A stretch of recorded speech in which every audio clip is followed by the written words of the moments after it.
Hello guys, welcome and welcome back to my YouTube channel and you watching Monday. My name is Manthan. Okay, थोड़ा उल्टा पुल्टा हो गया। तुम्हें पता है इस बार ना मुझे अपने इंट्रो के अंदर ना ये पूछने की बिल्कुल भी जरूरत नहीं है that how are you doing? क्योंकि मुझे पता है अगर तुमने इस थंबनेल को देख के इस वीडियो को स्टार्ट किया है तो आई नो तुम्हारा क्या हाल चाल चल रहा होगा, बट वरी नॉट, मैं तुम्हारे लिए एक परफेक्ट सोल्यूशन लाया हूँ। मतलब पूरा रिसर्च करके पूरे इंटरनेट को खोज एंड एक परफेक्ट सोल्यूशन लाया हूँ बैकलॉग्स के लिए एंड इसको अपने ऊपर इंप्लीमेंट कर रहा हूँ क्योंकि मेरा भी 34 लेक्चर्स का बैकलॉग हो चुका है। Hey guys, I just finished my lecture and आज हमने orbital velocity and orbit satellites के बारे में काफ़ी कुछ पढ़ा। It was quite interesting, but sir की ये बात है, मैं इन सर से पढ़ रहा हूँ या मेरी क्लासेस इनसे लगती हैं। पहले मेरे दूसरे सर थे बट अभी चेंज हो के ये वाले सर। तो ये सर की ये बात है कि सभी चीज़ों को ना इम्पॉर्टेंट बताया जाता है। मतलब भैया कहते हैं कि वेटलेसनेस इंपॉर्टेंट है, बाइंडिंग एनर्जी तो बहुत इंपॉर्टेंट है, ये भी बहुत इंपॉर्टेंट है, ये भी बहुत इंपॉर्टेंट है। ऐसे करते करते सभी के ऊपर ना मैं स्टार लगाते रह रहा हूँ और सर कहते हैं हाँ भाई मैं कह रहा हूँ बार बार कि इंपॉर्टेंट है। क्यों? क्योंकि ये सारी चीज़ें जो है ना ये एक्चुअल में इंपॉर्टेंट है। तो मैंने कहा हाँ वैसे सर की बात तो सही है कि अगर सर कह रहे हैं ये इंपॉर्टेंट है, ये इंपॉर्टेंट तो इम्पॉर्टेंट होगा। तुम यहाँ देख सकते हो मेरा अभी बस एक ही लेक्चर बचा है इस चैप्टर का, ग्रेविटेशन का, जो कि लास्ट लेक्चर है। इसके बाद मेरा चैप्टर खत्म हो जाएगा एंड बस एक लेक्चर बचेगा जो कि नया चैप्टर है, जो कि है मैकेनिकल प्रॉपर्टीज ऑफ सॉलिड वाला। इसका मेरा बैकलॉग है तो ऑब्वियसली मैं इसके बाद में कंप्लीट कर लूँगा। फिजिक्स का तो मेरा बैकलॉग बहुत कम है बट केमिस्ट्री का मत पूछो। बाकी guys it's about to be 11 AM of the morning. अभी हो रहा है 10:55। तो अब मैं खाना खाने जा रहा हूँ। Okay so I am having raita, rotis and सब मिर्ची का चार विद यूट्यूब। ऑब्वियसली यूट्यूब के बिना खाना मेरा अधूरा ही रहता है। So I am just gonna eat this thing and yeah I will return to study after it.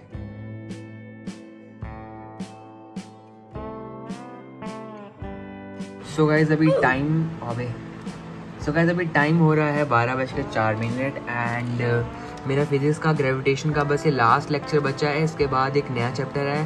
तो पता नहीं क्यों ये ग्रेविटेशन चैप्टर के अंदर ये थोड़ा ग्लिच हो चुका है। स्ट्रेस एंड स्ट्रेन वाला चैप्टर भी इसके अंदर आ चुका है एंड ये लास्ट लेक्चर बचा है जो कि 1 घंटे 22 मिनट का है। बट इसको लगाने से पहले मैं तुम्हें बताना चाहता हूँ कि मेरा आखिर में 34 लेक्चर का बैकलॉग बना कैसे। तो गाइस ये जो बैकलॉग था ये ऐसा नहीं है कि मतलब एक बार में बन गया। मतलब मैंने क्लासेस लगानी मिस करी एंड करता गया ऐसे 34 लेक्चर का बैकलॉग बन गया। ऐसा नहीं था। एक्चुअल में बैकलॉग इसलिए बनाया है क्योंकि मैं आया हूँ घर पे अभी, मतलब अभी नहीं काफ़ी महीनों से, 1.5-2 महीने से। एक्चुअली द प्रॉब्लम वॉज कि मेरे दांत में RCT होनी थी, RCT हो नहीं रही थी बिकॉज यहाँ पे स्वेलिंग हो गई थी। बिकॉज मैंने 100 दवाइयाँ खा ली थी अलग अलग तरह की काफ़ी टाइम एंड काफ़ी हैवी डोज के अंदर, जिसकी वजह से यहाँ पे RCT करने से मना कर दिया डॉक्टर ने क्योंकि यहाँ पे स्वेलिंग हो गई थी। फिर स्वेलिंग को रिड्यूस करने में काफ़ी टाइम लग गया, it's like a month, over and month. Then अभी वो रिड्यूस हो चुकी है, मेरी RCT भी हो चुकी है, बस अब कैपिंग बची है अभी भी। लेकिन डॉक्टर मुझे बार बार अपॉइंटमेंट देके बुला रहे हैं कि तुम 4 दिन बाद आना, तुम 7 दिन बाद आना, तुम चेकअप करना अपना। तो तुम्हारा देखेंगे कैसा चल रहा है, कैसी तुम्हारी हेल्थ कंडीशन एंड तुम इम्प्रूव करने हो कि नहीं कर रहे हो, वो सभी चीज़ें देखने के लिए काफ़ी टाइम लगता है। एंड इसी बीच के अंदर ना काफ़ी घर बैठ के पढ़ने का मन नहीं करता फर्स्ट ऑफ ऑल एक तो, एंड यहाँ पे बैठने नहीं करता है। मतलब जब मैं पढ़ने बैठता हूँ तो काफ़ी थक जाता हूँ, जिसकी वजह से क्या होता है तो मेरा हाथ बहुत थक रहा है यार। मैं बहुत थक जाता हूँ जल्दी यहाँ पे पढ़ते क्योंकि यहाँ पे तो मुझे अपने आसपास कोई कंपटीशन भी नहीं दिखता है ये वो। तो इसकी वजह से धीरे धीरे मेरा 34 लेक्चर्स का बैकलॉग बन चुका था।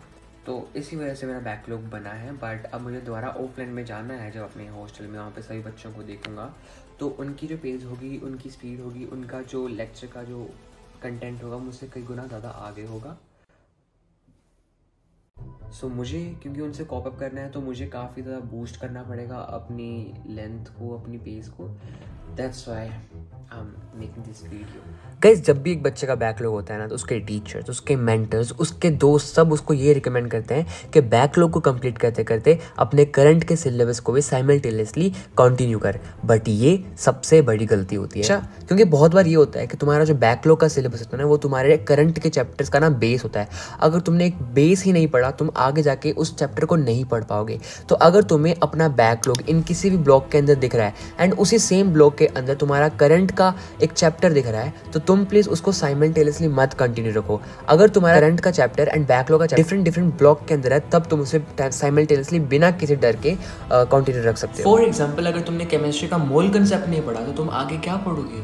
एंड अगर फिजिक्स के अंदर तुमने वेक्टर्स वगैरह नहीं पढ़े तो तुम आगे कुछ नहीं कर पाओगे, तुम्हें बहुत प्रॉब्लम्स आएंगी। इसीलिए तुम इस ब्लॉक थ्योरी को यूज़ कर सकते हो। So guys, I don't know कि कितने घंटे हो गए मुझे पढ़ते हुए, but I am literally very tired right now because and का जो लेक्चर था मेरे फिजिक्स का ग्रेविटेशन वाले चैप्टर का, that was literally like very hard because उसके अंदर हमने मिसलेनियस क्वेश्चन करे and I'm trying the question for the first time and I didn't even know that what the hell even the question is saying.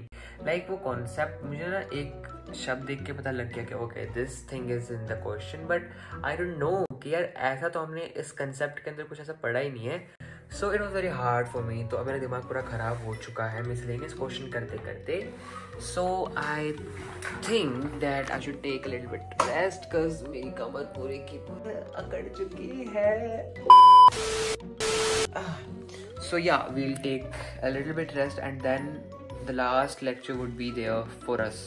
After 1 hour of game play, मैं free fire खेलता हूँ and मैंने 1 घंटे free fire खेली दोस्तों के साथ, बहुत मज़ा आया, फ्रेश माइंड हो चुका है। एंड अब मैं दोबारा से अपने फिजिक्स के लेक्चर को अटेंड करूँगा एंड अब मैं करने वाला हूँ मैकेनिकल प्रॉपर्टीज ऑफ सॉलिड्स का लेक्चर नंबर 1। इसका एक ही लेक्चर अपलोड हुआ है तो मैं यही देखूंगा अभी एंड देन मेरा फिजिक्स का लेक्चर जो बैकलॉग है पूरा का पूरा खत्म हो जाएगा। Then I will jump on chemistry, क्योंकि केमिस्ट्री का मुझे काफ़ी ज़्यादा लिखना ही लिखना है क्योंकि मैंने जो वन शॉट है वो अपने दोस्त से लगा लिया था। सो मैं बस वो जो नोट्स हैं वो उसको बनाऊँगा एंड जो मेरे को पार्ट लगा कि मेरा थोड़ा सा वीक है, मेरे को समझ नहीं आया, उसका मैं लेक्चर भी साथ में अटेंड कर लूँगा।